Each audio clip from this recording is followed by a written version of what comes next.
Hello students, hope you all are fine. आज हम शुरू करते हैं अपने नेक्स्ट टॉपिक से।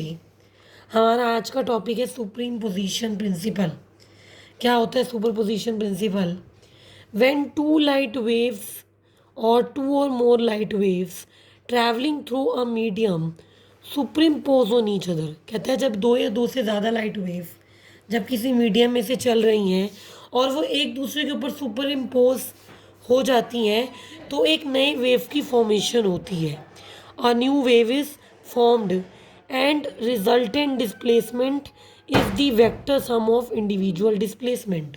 और जो हमारी नई वेव बनी है, जो दो तीन चार लाइट वेव्स को मिला करके जो एक नई वेव बनती है, नई वेव की फॉर्मेशन होती है, उसका डिस्प्लेसमेंट क्या होता है? वेक्टर सम होता है इंडिविजुअल डिस्प्लेसमेंट्स का। उसका जो डिस्प्लेसमेंट है वो वेक्टर सम होता है इंडिविजुअल डिस्प्लेसमेंट का। अब हम देखते हैं कि दो या दो से ज़्यादा लाइट वेव जो है वो कैसे एक दूसरे के ऊपर सुपरइम्पोज करती हैं।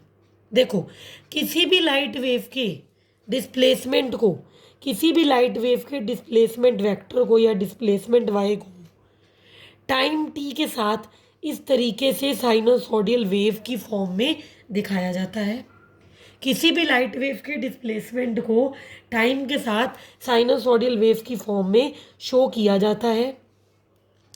जो अपर मोस्ट पॉइंट रहता है उसको क्रस्ट कहा जाता है और जो लोअर पॉइंट होता है उसको ट्रफ कहते हैं। ये सब वेव के लिए एक ही चीज़ है, सब वेव के लिए चीज़ चलेगी। It is applied equally to all the waves. सब वेव में ये चीज़ अप्लाई होगी कि ऊपर वाले पॉइंट को तो क्रस्ट कह रहे हैं और नीचे वाले को ट्रफ कह रहे हैं। ऊपर वाले पॉइंट को क्रस्ट कहते हैं और नीचे वाले पॉइंट को हम लोग ट्रफ कहते हैं। अब दो लाइट वेव्स किस तरीके से सुपरइम्पोज करती हैं? How the two light waves superimpose on each other. मैंने कहा ये मेरी एक लाइट वेव है जिसका डिस्प्लेसमेंट है y1। ये मेरी एक लाइट वेव है जिसका डिस्प्लेसमेंट है y1। ये मेरी दूसरी लाइट वेव है जिसका डिस्प्लेसमेंट है y2। ठीक है, मैंने दो लाइट वेव्स ली, एक का डिस्प्लेसमेंट y1 है, एक का डिस्प्लेसमेंट y2 है। इसमें क्या हुआ है, एक वेव की जो क्रस्ट है वो दूसरी वेव की क्रस्ट पे ही तो फॉल हुई है। दोनों ऊपर वाले पोर्शन है ना। एक वेव की क्रस्ट दूसरे वेव पर क्या हुई है, फॉल हुई है। तो जो रिजल्टेंट डिस्प्लेसमेंट होगा, जो रिजल्टेंट लाइट वेव बनेगी इन दो लाइट वेव्स जिनमें से एक लाइट वेव का डिस्प्लेसमेंट y1 है और दूसरी लाइट वेव का डिस्प्लेसमेंट y2 है, जो नई लाइट वेव बनेगी उसका डिस्प्लेसमेंट क्या होगा, y होगा, जो कि होगा y is equal to y1 plus y2। जब दो लाइट वेव्स इस तरीके से चल रही थी कि एक लाइट वेव का क्रस्ट दूसरी के क्रस्ट पर ही फॉल हुआ और दूसरी लाइट वेव का ट्रफ दूसरी लाइट वेव के, या मैं ये कहूँ कि पहली लाइट वेव का क्रस्ट पहली दूसरी के क्रस्ट पर ही फॉल होता है और पहली लाइट वेव का ट्रफ दूसरे के ट्रफ पर ही फॉल होता है।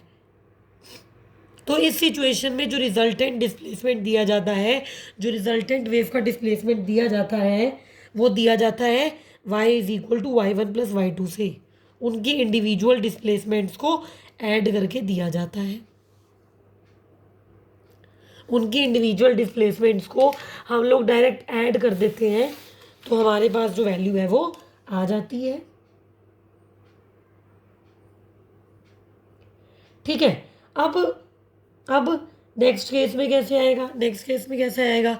अब ये जो रिजल्टेंट डिस्प्लेसमेंट है, जो रिजल्टेंट लाइट वेव आई है वाई, वो उसका डिस्प्लेसमेंट ये वाला है, ये मैंने जो शो किया है सबसे बड़े वाला, वो वाई है।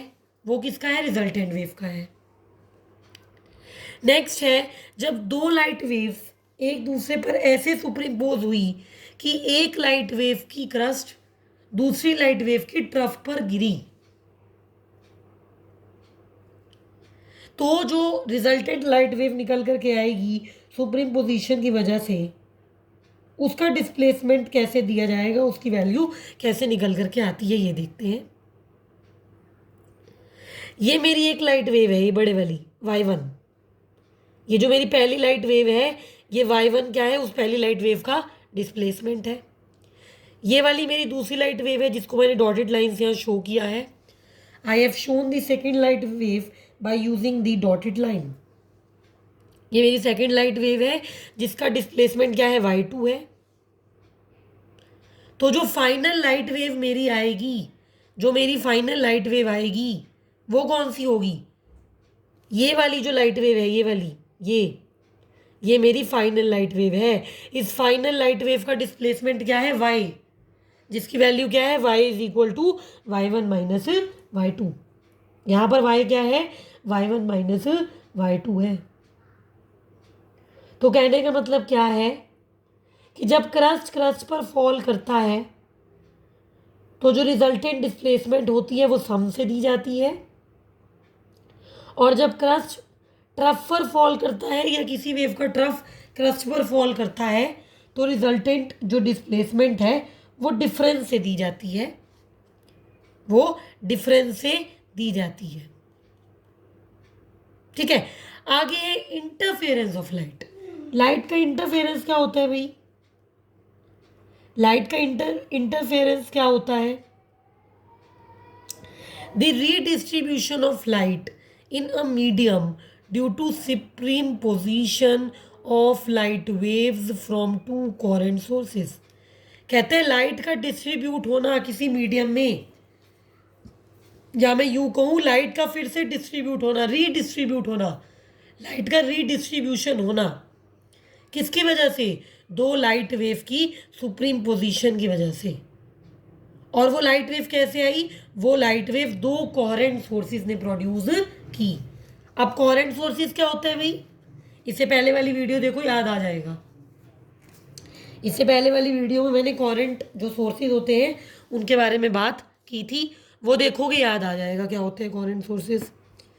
तो इंटरफेरेंस क्या है, the redistribution of light in medium due to superposition of light waves from two coherent sources. दो कोहेरेंट सोर्सेज से आने वाली लाइट वेव्स की सुपरपोजिशन की वजह से जो रीडिस्ट्रीब्यूशन होता है लाइट का, उसे हम क्या कहते हैं, इंटरफेरेंस कहते हैं। उस फिनोमिना को कहा जाता है इंटरफेरेंस, इंटरफेरेंस ऑफ लाइट। ठीक है, आगे चलते हैं, let us move to the types of interference, की जो हमारी इंटरफेरेंस है उनकी टाइप्स कौन सी होती हैं, कौन